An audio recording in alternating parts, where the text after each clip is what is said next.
Ariel, ascoltami. Il mondo degli umani è un pasticcio. La vita sotto il mare è meglio di qualsiasi cosa abbiano lassù.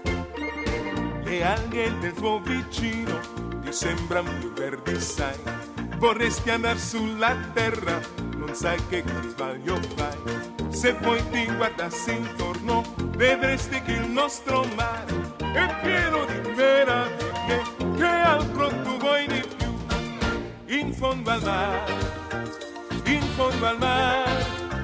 tutto bagnato è molto meglio, credi a me.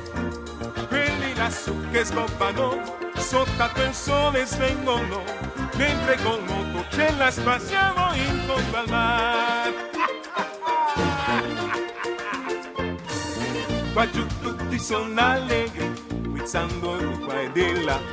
Invece là sulla terra il pesce è triste assai, rinchiuso in una boccia, che brutto destino avrà. Sa l'uomo che era un po' fame, il pesce si fa bella. Oh no, in fondo al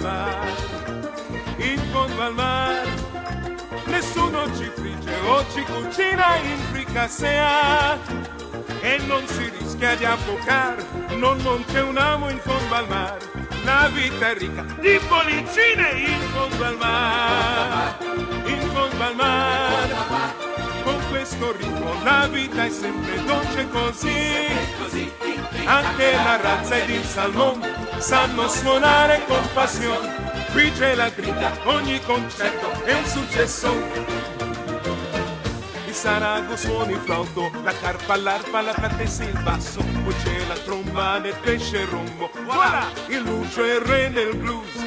L'arrangia con il nasello, a violoncello, con la sardina, all'ocarina e con l'orata. Vedrai che coro si farà.